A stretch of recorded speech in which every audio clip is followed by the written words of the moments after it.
What's up, guys? Welcome into another Dynasty Talk with Sam here on the Dynasty Pros YouTube channel, Dynasty Pros Twitter. I'm here with Cody. Cody, how you doing, man? I'm doing great. Glad to be back. Yeah, I know, man. We are officially, a week and 1 day away next Thursday. I think life's about to just get a little better for all of us, to be honest. But you just say it's 8 days away, and I smiled. I know. You tell me it's 2 months away, and I start smiling. So 8 days. You're right. 8 days is a beauty. Today we're going to do something a little different. The title of today's show is going to be "This is the Year." Basically, who are some guys that maybe the last 2-3 years we had hyped very high? We were drafting them higher than they're going today. But this is the year, man. Finally, it's all come together, and this is going to be the year.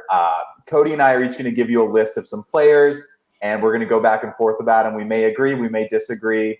But either way, I'm sure we will be rooting for all these guys. So, Cody, if you want to kick us off with your number one, this is the year guy. This year, I really believe that Van Jefferson can be the guy. And, I mean, that's a pretty low bar for him because he's not really put up any numbers in the past few years. But with an aging Cooper Kupp and really the only other wide receiver other than Tutu Atwell on the roster that Matt Stafford knows, and we all know now that he doesn't, really mesh well with the new and young guys, Van Jefferson is one of the vets there now. And I really think he's going to start making it click and stuff, kind of like Marvin Jones did. He was a little slow coming out of the gate, but now he's figured it out. And then he hit the rest of his years that he's been in the league, and I mean, he's still there. But I think he could start becoming an 800 to 1,000-yard player every year, especially if he keeps up to the caliber of like a Matthew Stafford at his quarterback. But he's got good routes. He's got good people on the other side of him in Cooper Kupp, and you always need that second person to take some of that scraps. So I think Van Jefferson is going to have a big year. He's going to be the guy. Yeah, I mean, I definitely agree with you in the sense that a couple years ago, I loved me some Van Jefferson. Coming out, man, the second round pick, value, and I just thought he was a great route runner. I thought he had some moments over the past couple seasons where it might be his time.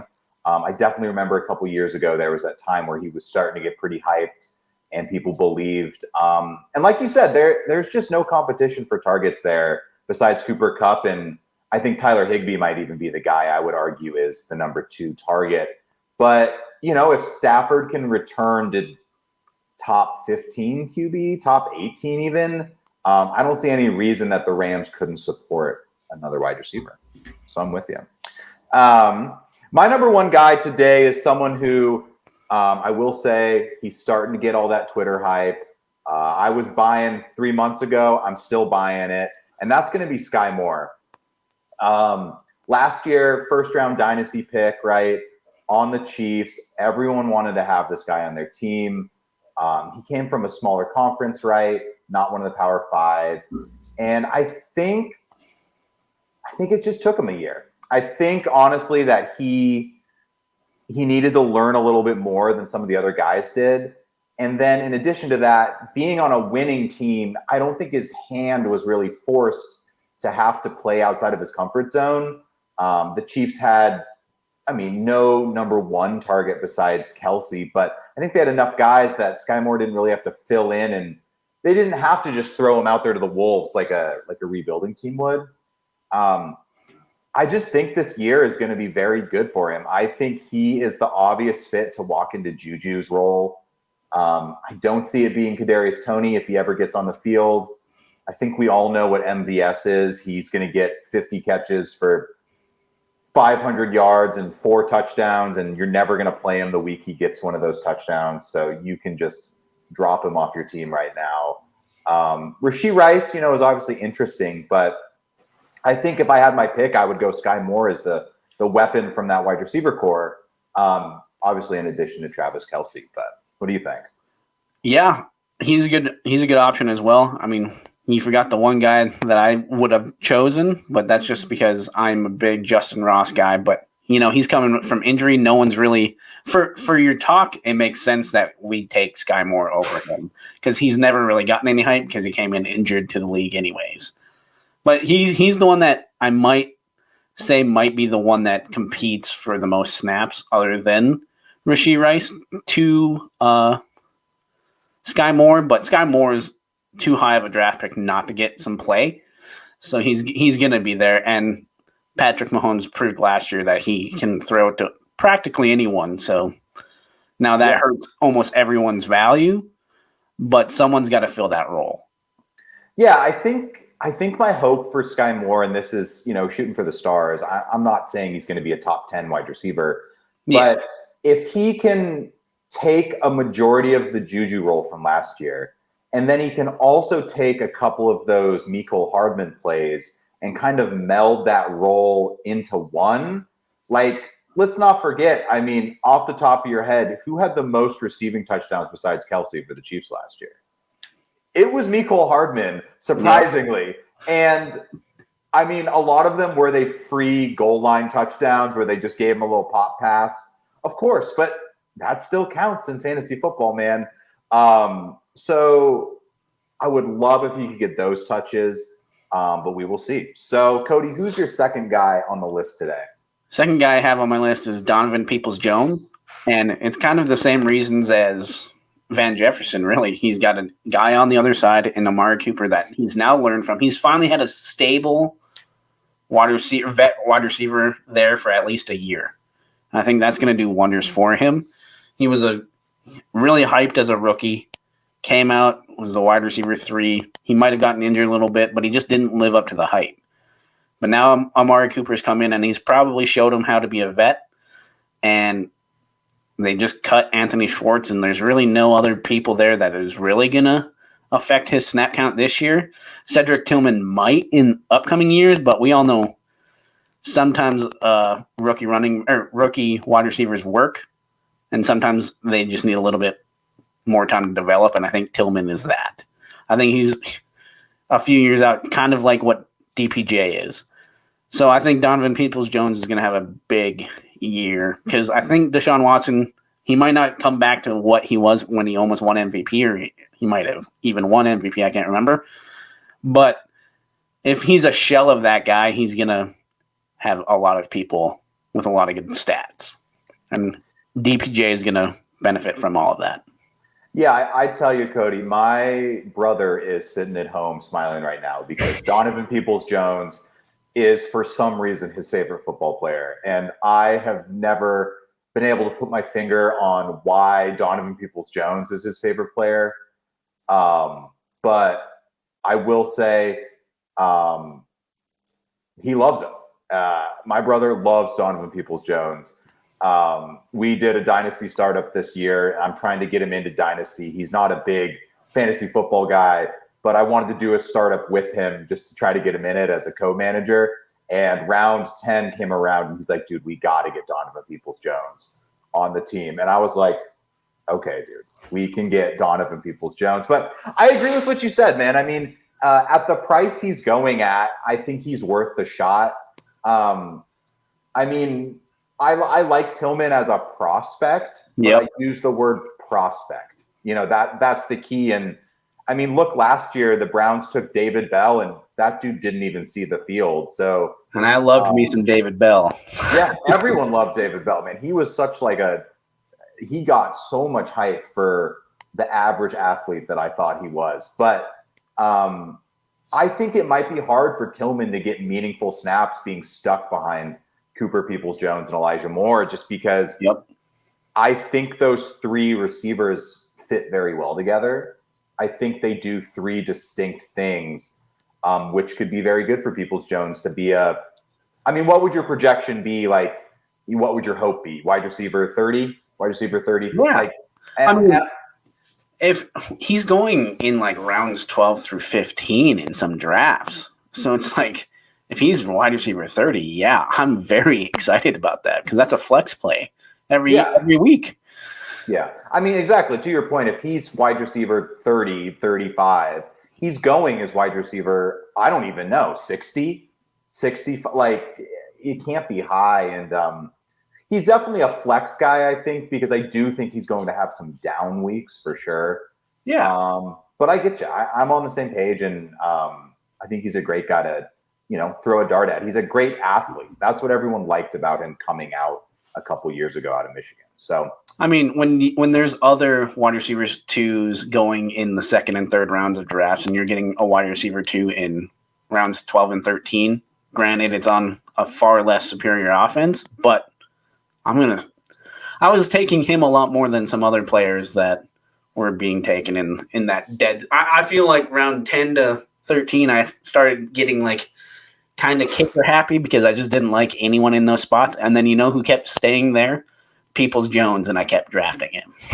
Well, and something too that this is more looking a little far forward, but with them drafting Tillman, with them trading for Elijah Moore, and with Amari Cooper already being there, I would imagine Peoples-Jones may be the odd one out and not get re-signed. Yep. But that could actually be a good thing because he may get a contract to go play somewhere where maybe he becomes a little more of the focal point. Yep. I think he is in a contract year too, so he's going to play for that contract, even if it's not for Cleveland. Yeah. So I'm actually just going to transition to another guy on my list. I think a lot of the things you said are going to be true, and that's Elijah Moore. I'm just going with the Moore boys on my list so far. And a lot of things you said about the Cleveland offense is what makes me think Elijah Moore has a chance to do what we thought he might do last year, which is be a high target receiver who can make plays with the ball, like downfield and after the catch. I am not a big training camp highlight guy who awes over them, but I liked what I was seeing with Elijah Moore this summer. I just love the dude, man. I think he's such a good route runner. And I just think if Deshaun Watson can be 60% of what he was, I don't even think he has to be 80. I'm going to go 60%. I don't see any reason that Amari Cooper couldn't be wide receiver 15, Elijah Moore could be 25, and Peoples-Jones could be 34 or some split like that where they go 1,000, 800, and 800 as their yards or something. And I just think Elijah Moore, if he can get that slot role and get open, I think Donovan Peoples-Jones is a very good field stretcher, and that leaves room for Elijah Moore to operate underneath that. So I am on board with the Browns passing attack. Cody, who's your number 3 guy tonight? The number 3 guy is Jimmy Garoppolo. And I say Jimmy Garoppolo because I think he fits what we're trying to do here very well. He was drafted very high in leagues the last few years, and now he's really fallen off because 1, he's with the Raiders, and 2, we know what Jimmy G is. Now that's exactly what the Raiders need is a Jimmy G type quarterback right now, and I think he's gonna sling it. I think for where he's going to in drafts, sometimes he's going undrafted in some lower round redrafts and some lower round dynasty startups. He's going undrafted. So yeah, if I'm getting a starting quarterback on waiver, I'm snatching that up every time. Yeah, I actually, on a YouTube video that just came out, I just spoke about Jimmy G as being a great guy to buy now who his value may increase midway through the season. For exactly the reasons you're saying. I just think startup value, trade value, whatever you want to say in Dynasty right now, he is not very expensive. And as long as he's the starting quarterback come week 10, you either can A, play him, or B, I think whatever you pay now, I think you could get double come week 10. Like, I think if you threw out a 2 and a 3, you might be able to get Jimmy Garoppolo. And I think you could get a couple 2s and a 3 back week 10. All you have to do is wait for someone in your league to need a quarterback. Exactly. And I mean, I'm only going to play him on bye weeks if he's my third quarterback. But how many people are searching for that third quarterback? There's a lot. There's a lot of teams out there looking for that. And if you have Jimmy G there just to trade him, you're in a great spot. Yeah, I mean, I personally, on a lot of my contending dynasty teams, roster 4 quarterbacks because I have had the bad experience of being out multiple quarterbacks come the playoffs, and I basically looked at myself and I said, never again. Like, never again will I have to play a tight end in my super flex spot because both my quarterbacks have gone out. So I think Jimmy G is a great buy. I think he's a good name for this list. They have the weapons there, so I think the upside to have a solid QB2 season is definitely within range for him. I have a QB on my list as well. It is very opposite of Jimmy Garoppolo, as in this guy is a certified stud. I don't think anyone's saying he's not a stud, but I do think he could remind us that he is that top 3 quarterback that he was a couple years ago, and that's Justin Herbert. I personally have him as my QB3 in Dynasty. Maybe I'm just being hard-headed, but I just think last year about everything that went wrong for Justin Herbert. He played with broken ribs. His wide receivers were in and out of the lineup. Rashawn Slater didn't play, his best offensive lineman. The OC basically held him back and made him play some weird form of ball. And he was still a QB1. Now, he was a late QB1. He wasn't QB2, QB3.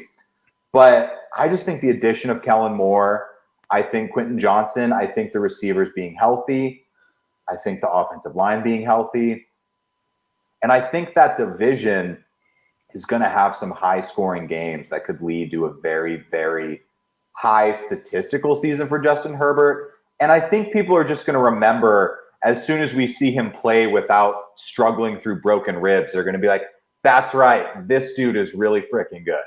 Like, this dude is so good. And I think we just kind of forgot last year because he was playing a bit hobbled. Yeah, they forget how athletic Herbert is, right? I mean, he can run if he needs to, and he couldn't last year because of those ribs. Like, he was very stand in the pocket kind of guy, but he rarely rolled out, and when he did, you could visibly see that he wasn't all right. So yeah, I think for where you're getting him at in drafts and just anywhere right now, even if you're trying to trade for him, get him while it's hot, because I'm fully on board. I am a Justin Herbert fan.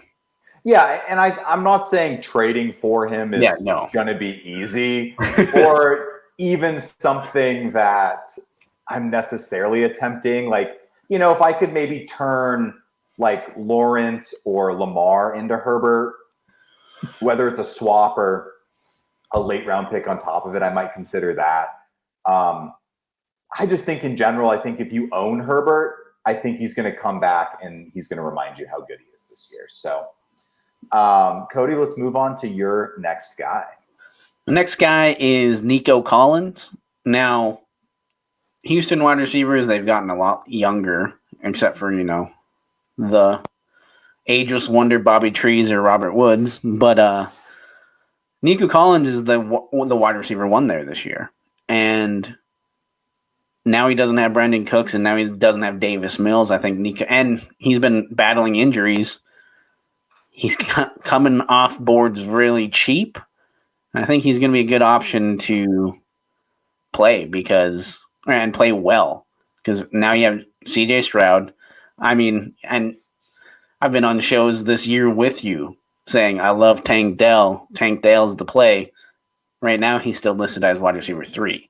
He might come on and play, but again, he's a rookie he's a rookie wide receiver. It might take him a little bit of time when it's actual live reps. Nico Collins has already done that. Yeah, I think the value's great. He has grown on me this summer, I would say, as someone I am becoming more interested in. Whether it's CJ Stroud going there made me pique my interest a little bit. CJ Stroud winning the job made me pique my interest a little more.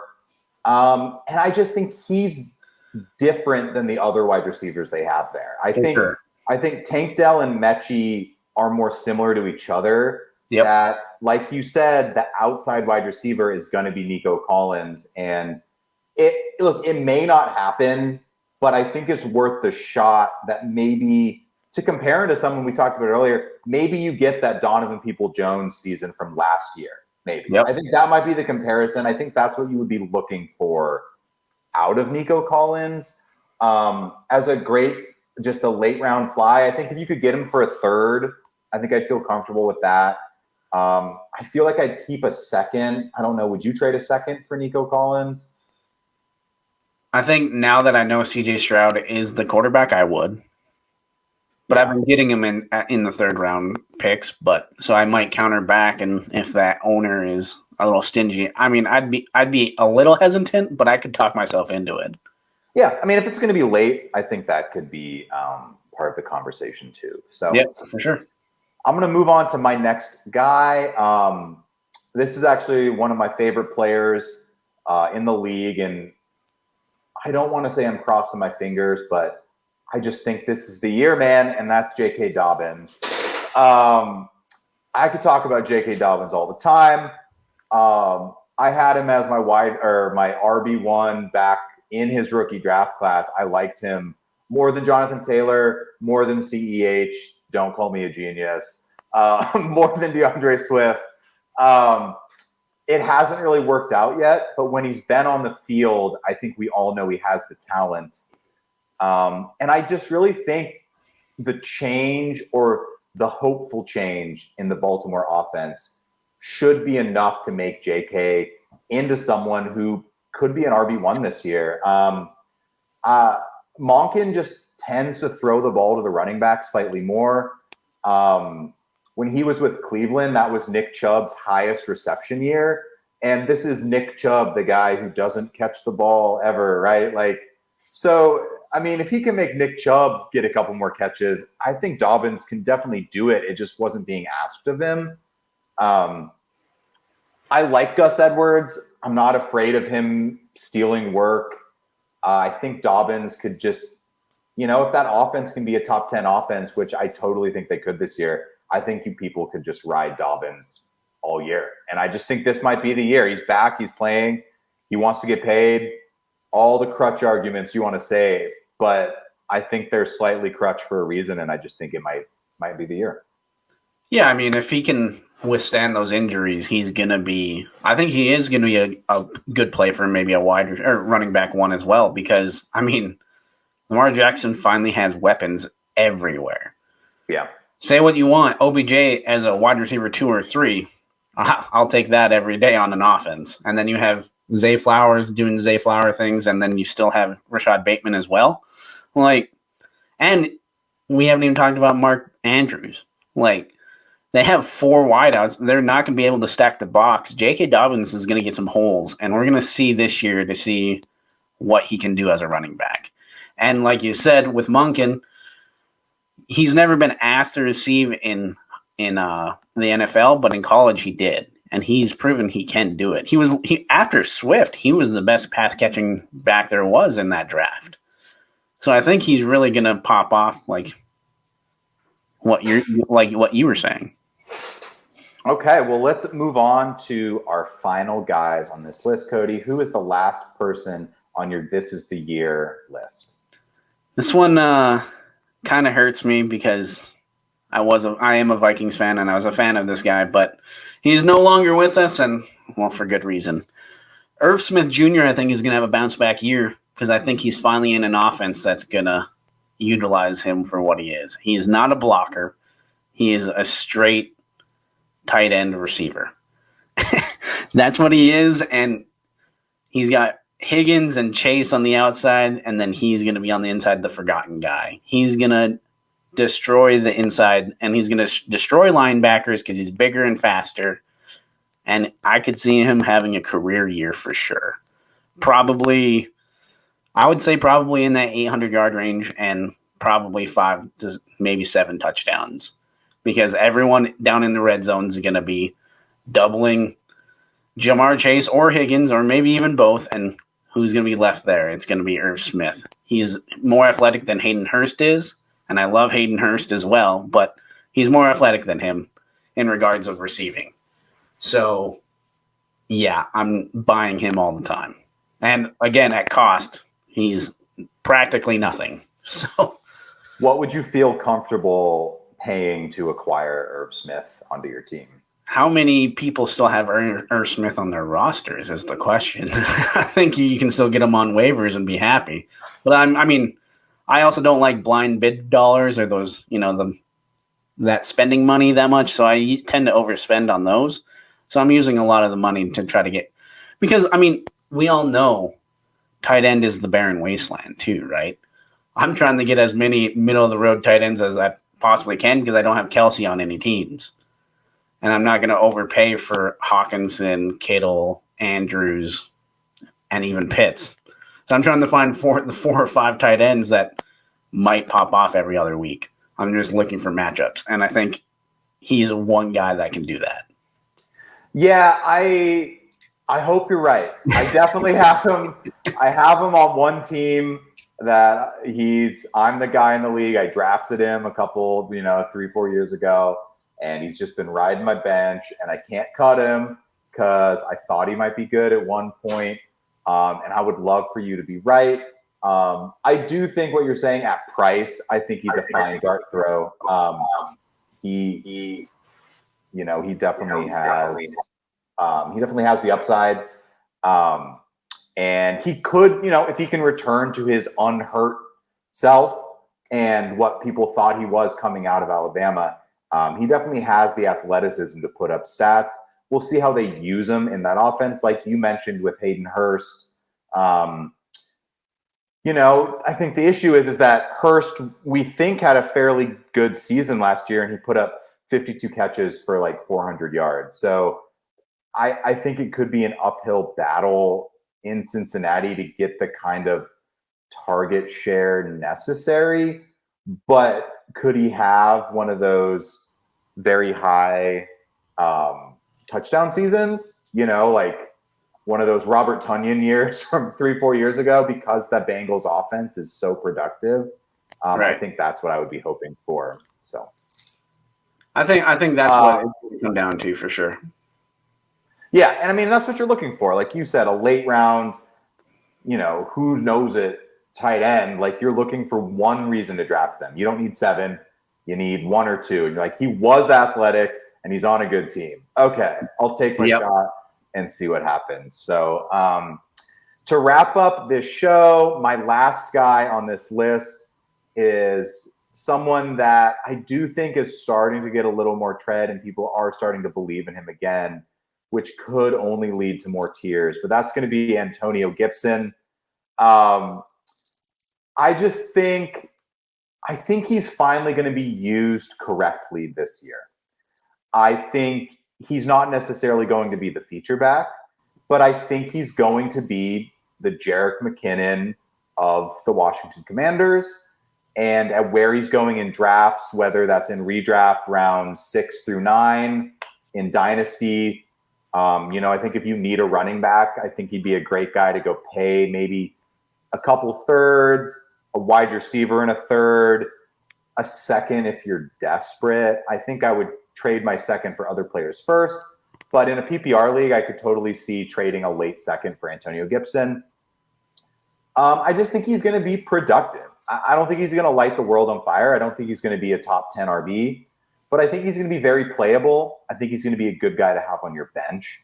And I think he is just in that category where he's burned people enough that I don't think the person that owns him is holding on to him for dear life. I think they probably have a price, and you just got to discuss with him what it is. He had a great, receiving catch in the preseason game a week ago. Not that the preseason means anything, but that's definitely exactly what you want to see, is him being utilized out of the backfield as a pass catcher. Yeah, and Bieniemy has proven that he can have 2 sustainable running backs, the bell cow and the receiving back in McKinnon and Pacheco. And, even in earlier years, it's proven that he can do that, even if it's CEH and McKinnon again. So, it's happened before. I don't think it hurts Brian Robinson's value either at all.